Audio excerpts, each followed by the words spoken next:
Est-ce que vous avez beaucoup de décorateurs ou designers d'intérieur spécialisés pour les décors cinématographiques? Au Sénégal, il y en a. Oui. Pas autant qu'on voudrait, mais il y en a. Il y avait une ancienne garde, si je peux dire comme ça. Je pense à Tonton Picasso, Oui. qui, sur la série C'est la vie, a fait des choses extraordinaires. Il y avait des décors entiers de salles de consultation qui étaient en contreplaqué. On ne peut même pas s'imaginer. Ouais. Juppie, au-delà du côté actrice, comédienne, tu es aussi productrice, tu es aussi réalisatrice, mais également tu es dans le partage parce que tu fais des masterclass. Juppie invite. Peux-tu nous en parler? Je te laisse en parler. Alors, si tu veux, c'est un peu la masterclass que j'aurais aimé quand je débutais le cinéma. C'est ça. Je vais aller sur Une gentille question simple. Oui. La pièce d'une maison que tu préfères designer. C'est pas si simple que Bon. ça.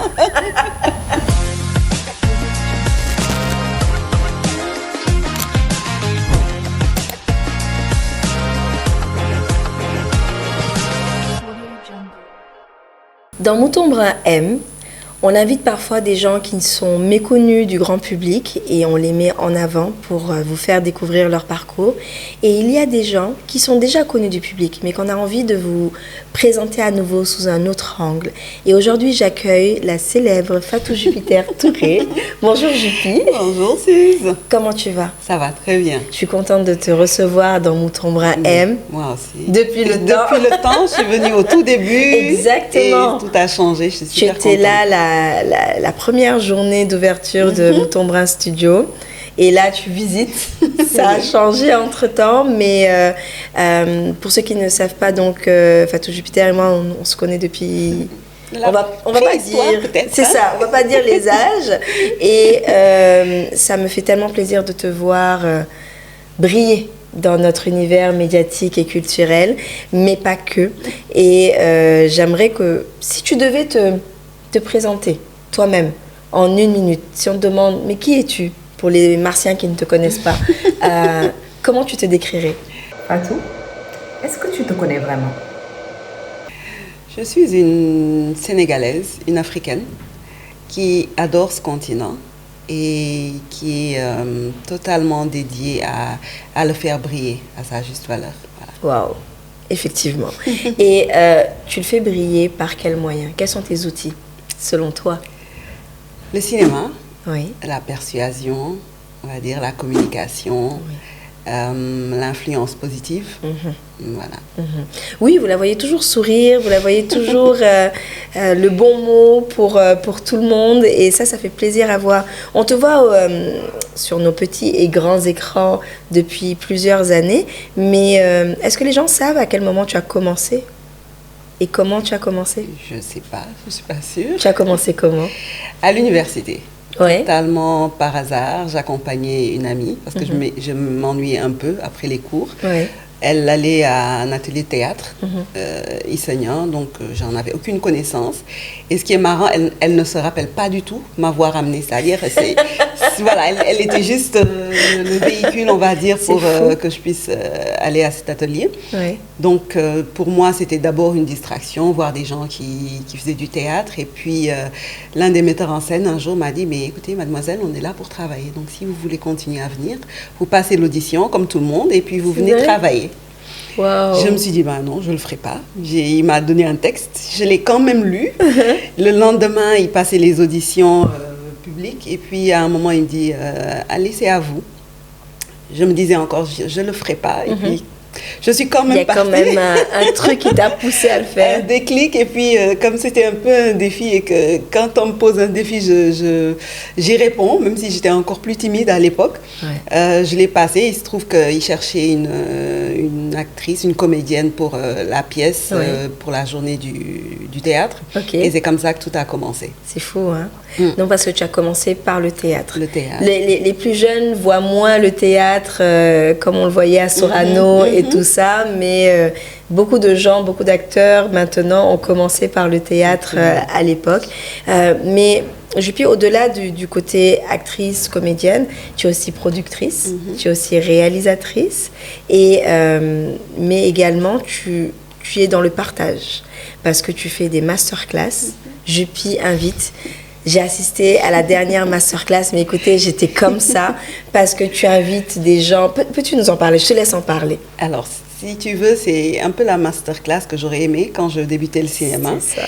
Ce sont les réponses aux questions que les jeunes me posent très souvent. J'ai envie de faire du cinéma, comment je fais? Je veux devenir actrice, par où je commence? J'écris des scénarios, comment en faire un film? Et plutôt que de répondre, on va dire, un à un, et puis ça prend énormément de temps et c'est pas forcément impactant, je me suis dit, je vais rassembler tout ça. Autour d'un panel, en sélectionner quelques-uns, une centaine pour le cas, et puis amener des professionnels, moi, des professionnels pour répondre à leurs questions directement, donner quelques tips, et puis également partager sur les réseaux pour que ceux qui n'ont pas pu assister puissent venir. Donc, et j'ai beaucoup aimé ce concept-là, parce que c'est quoi, ta 3e édition? La 2e. La 2e édition. J'ai beaucoup aimé parce que, justement, tu n'es pas juste toi face aux gens et tu réponds juste à leurs questions. Non, c'est très structuré. Tu te fais accompagner de d'autres acteurs, entre guillemets, du milieu. Mais quand je dis acteurs du milieu, c'est des directeurs de casting, d'autres acteurs, des producteurs, des réalisateurs. Et je trouve que c'est un 360 dans ce métier-là que tu offres à des jeunes qui vous voient à l'écran, qui rêvent, parce que vous êtes des modèles, et qui se demandent comment y arriver aussi un jour, comme tu dis, ce que tu aurais pu avoir étant plus jeune. Et je trouve ça génial. Mais je vais aussi te parler des Teranga. Oui. Teranga Awards ou Teranga? Festival Les Teranga. Festival Les Teranga. Et peux-tu nous expliquer ce que représente ce festival pour toi? Pour moi, ce festival, ça représente ce que cette ville, ce pays mérite pour être le pays de Saint-Ben Ousmane, pour être le pays de Senghor, pour être le pays de Djibril Diop Mambéty, Moussa Sen Absa, Moussa Touré, etc. Avoir un événement qui invite le monde de la même façon que nous allons répondre aux invitations, qui puisse mettre en avant l'incroyable talent que nous avons, qui puisse aussi être un moment où des carrières peuvent débuter, un moment où des relations très importantes, des relations d'affaires, parce que c'est aussi de ça qu'il s'agit, peuvent naître.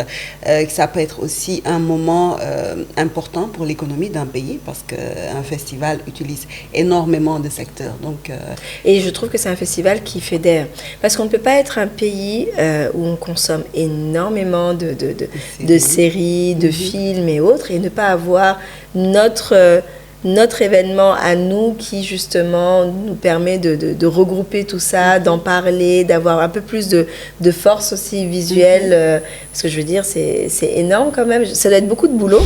Beaucoup. Je n'ose imaginer la charge de travail que c'est, mais je trouve que c'est une très belle initiative. Tu as combien d'éditions maintenant? 4 éditions, nous allons vers la 5e. Qui est prévue pour? Novembre-décembre. Ah, génial. Et les billets seront en vente quand prochainement? Très vite, oui, très vite. Super.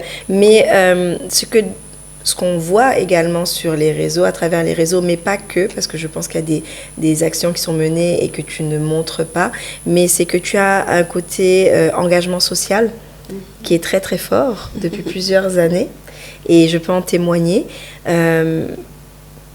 Pourquoi tu as décidé de te mettre en avant par rapport à ça? Pourquoi tu as décidé d'en parler un peu plus de plusieurs causes? Parce que je n'ai même pas envie de citer. Je sais qu'il y a les jeunes filles.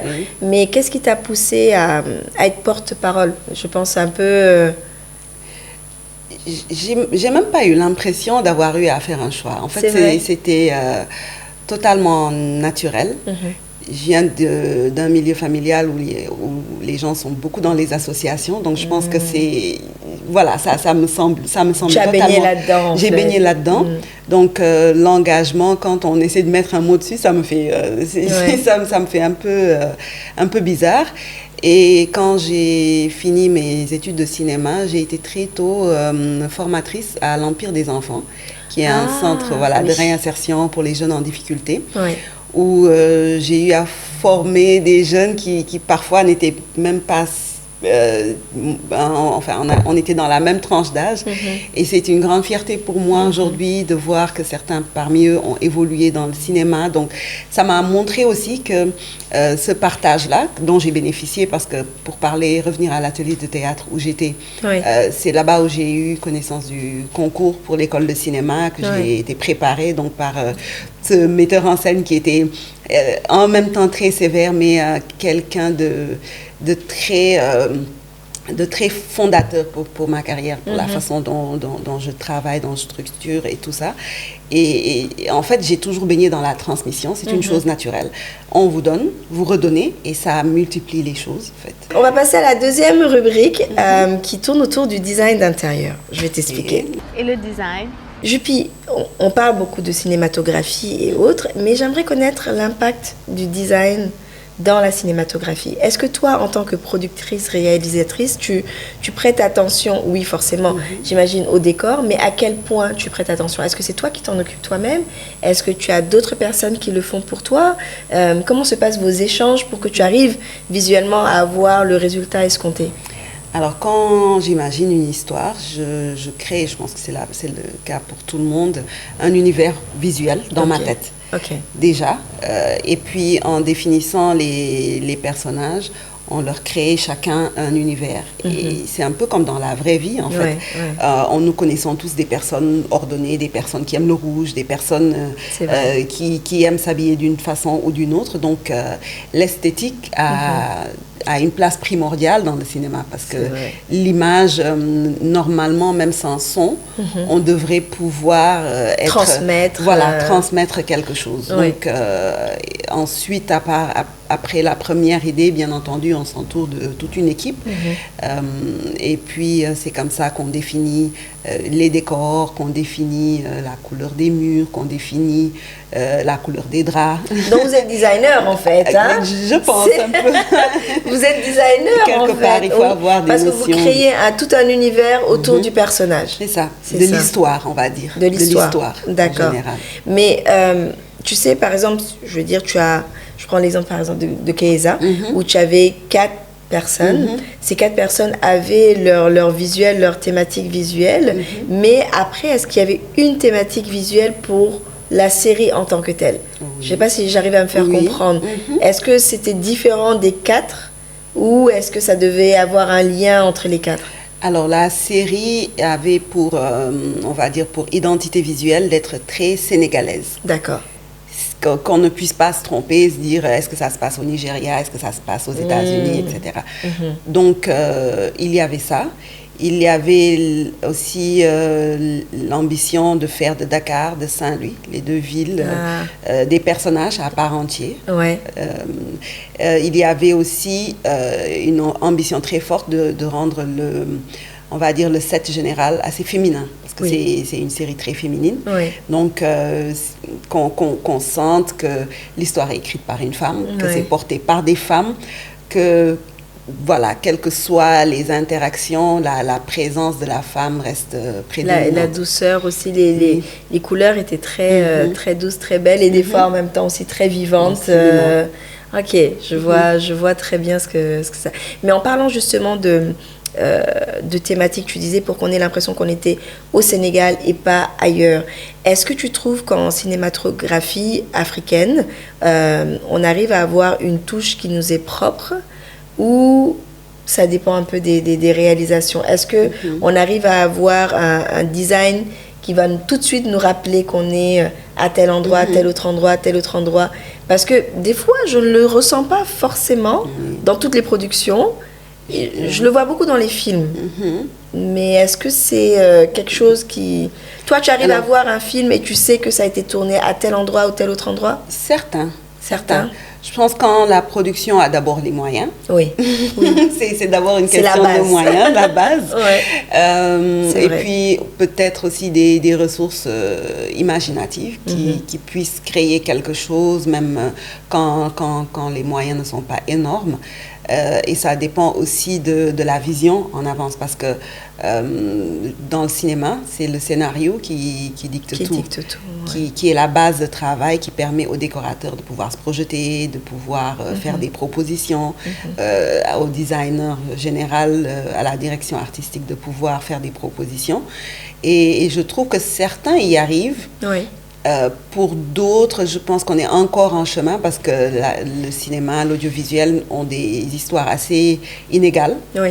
Donc, ceux qui ont plus d'avance, donc ont pu avoir plus de moyens, peuvent être maintenant beaucoup plus portés sur l'esthétique et surtout sur la volonté affirmée d'avoir une identité.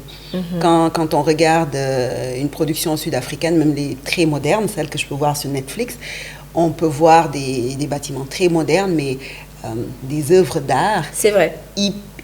Incroyables. Ils sont bons là-dedans, oui. Ils arrivent à faire un mix entre le moderne et la touche de leur pays en tant que tel, oui. C'est ça, vrai. On ne peut pas se tromper. Oui, on regarde, on sait que ça a été fait, dans la région en tout cas. Afrique de l'Est,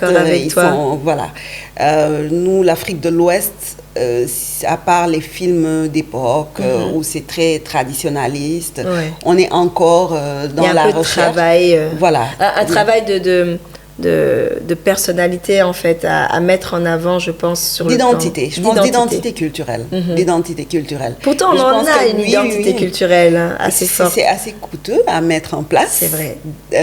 C'est aussi un travail supplémentaire. Donc, je pense que d'ici quelques années, quand la production sera vraiment au niveau industriel, ce sera du passé. Est-ce que vous avez beaucoup de décorateurs ou designers d'intérieur spécialisés pour les décors cinématographiques? Au Sénégal, il y en a.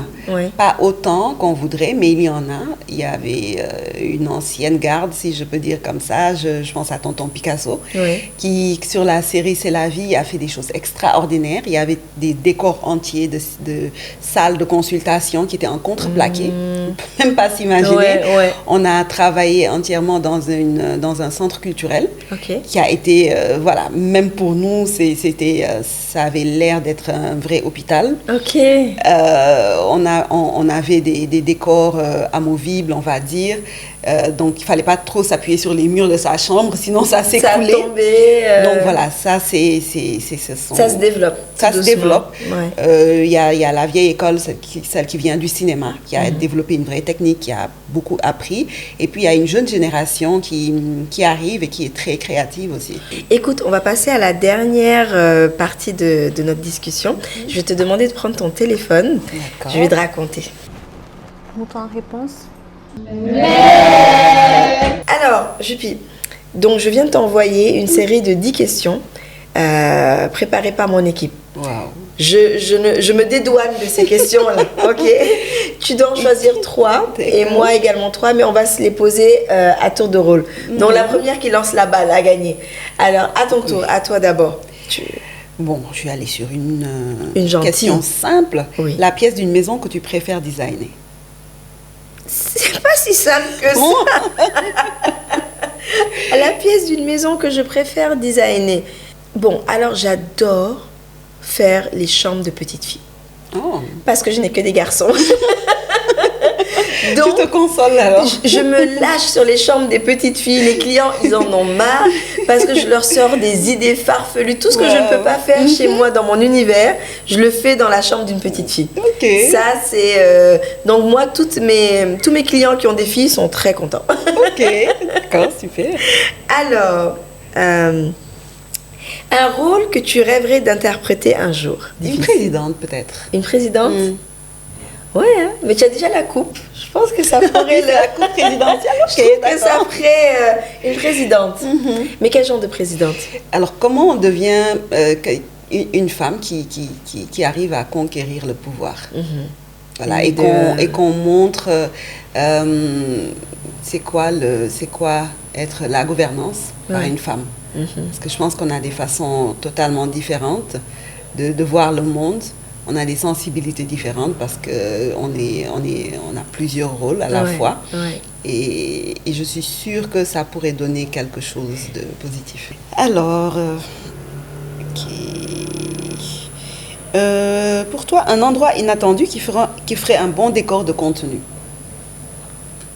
Tout dépend du contenu, mais un endroit inattendu. Parce que surtout toi qui es en cinématographie, tu le sais que tous les décors peuvent être exploités dépendamment de l'histoire, de la narration qu'il y a derrière. Donc je veux dire, ça peut être dans une décharge de poubelle, ça peut être un peu partout. Donc tous les décors peuvent être intéressants à exploiter. Donc c'est assez difficile. Pour moi, il y a toujours des bons décors, en fait. Et tous les endroits peuvent être exploités. Je ne vois pas de décors, d'endroits inattendus, peut-être des endroits insolites, tu vois, où tu t'attends pas à faire un contenu. J'ai pas d'idée. J'essaie de Moi, je dirais voir. un garage. Tu vois, un joli garage. Mais on en fait plein. Tu sais, il y a plein d'émissions où moi je vois des émissions, je regarde des émissions où on te pimpe ton garage. Où tu refais ton garage, tu vois, le sol et tout ça. Donc, moi, je parlais plutôt dans le contexte sénégalais. Par exemple, dans Kenza, il y avait le décor du garage de Djelani, mais que j'adorais, en fait. Ouais. Mais parce que ça fait plus... c'est vrai qu'on n'a pas l'habitude de voir ça dans nos productions ici, d'avoir quelque chose un peu plus rare. Tu sais, on va voir en général le mécanicien dans son petit truc, mais pas forcément ce genre-là. Et ramener des scènes de la vie dans ces espaces-là. C'est vrai. Un film que tu pourrais regarder encore et encore. Ça, c'est une question très facile pour moi. C'est vrai? Ouais. Oh, zut. C'est Galoire de Samben. Ah oui? Oui, je l'ai vu, je ne sais pas combien de fois. Je pourrais le voir à l'infini. Dernière question. Alors, lumière naturelle ou lumière studio? Alors, moi j'aime beaucoup la lumière naturelle. Moi aussi. Mais je sais que la lumière d'ambiance peut créer C'est-à-dire que dans une même pièce, tu peux avoir... Moi, ce que j'adore en tant que designer, c'est dans la même pièce, tu peux ouvrir les rideaux et voir comment l'espace capture la lumière et resplendit avec la lumière. Tu peux en fin de journée voir le coucher du soleil, les lumières tamisées, ce que ça donne. La nuit, pouvoir mettre une lumière forte si tu veux, mais une lumière d'ambiance également. Jouer avec ces lumières-là, moi j'adore ça. Donc, avoir cette possibilité de mixer les deux, c'est l'idéal. Dans nos constructions ici, souvent on a très peu de lumière parce qu'on construit à côté d'un autre qui construit. Donc on a très peu de lumière naturelle qui rentre. Alors là, il faut jouer beaucoup avec la lumière artificielle, mais si on avait de l'espace, la lumière naturelle serait un must. Donc, une dernière question pour toi. Mais gentil, s'il te plaît. Ah, mais non, c'est comme ça, c'était facile. Si ta vie était un film, ce serait quel genre? Ah, Juppie, quel genre? Film d'aventure, forcément. Forcément. Les aventures de Juppie. Un film d'aventure. Chapitre 1, chapitre 2. Et puis chaque chapitre avec sa saison. Oh my God. Est-ce qu'un film suffit? En fait, ce serait un film... Tu sais, comme les films là qui continuent chaque année. Là, tu as un nouveau film. Comment s'appelle la série là tu sais, qui finit jamais là, dans la mode, tu sais. Ah oui. Comment ça s'appelle? Amour, gloire et beauté. Amour, gloire et beauté. Voilà. Les aventures de Juppie. Non, mais après, je pense que c'est le cas de tout le monde. Et parfois, j'ai l'impression d'avoir eu plusieurs vies. Je me dis, mais tu fais quand même beaucoup de choses. Quand même. Qui me parle? Nous faisons beaucoup de choses, mais wallahi, je te jure que je fais moins de choses que toi. Genre, donc... Moi, je dis, on va prendre pour témoin les gens sur les réseaux sociaux parce que je sais que ta vie est 1000 fois plus chargée que la mienne. Je vous laisse témoigner et je compte sur votre honnêteté.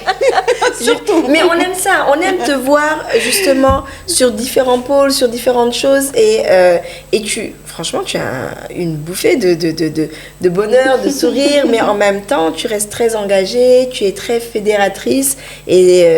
Pour preuve, pour moi, Teranga, je trouve ça génial, mais la masterclass encore plus.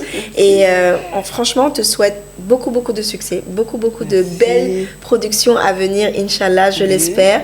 Moi, le rôle de présidente, là, je veux le voir. Maintenant que tu l'as mis dans ma tête, écoute, je vais t'écrire de temps en temps. Oh, mon Dieu. Dis, alors, bah, tu vas venir écrire alors. On va coécrire. Et puis tu vas faire comme sur Keiza, le décor. C'est ça, on fera le décor, on s'occupe du décor, puis toi, tu trouves l'idée qui va avec.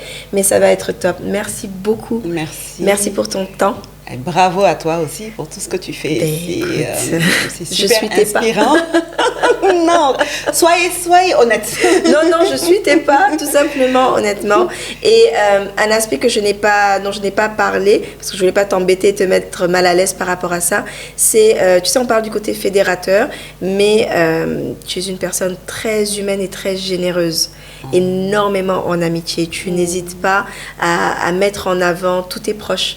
Et vraiment sans rien attendre au retour à chaque fois. Si, je vous exploite. Non, on t'exploite beaucoup plus que tu nous exploites, honnêtement.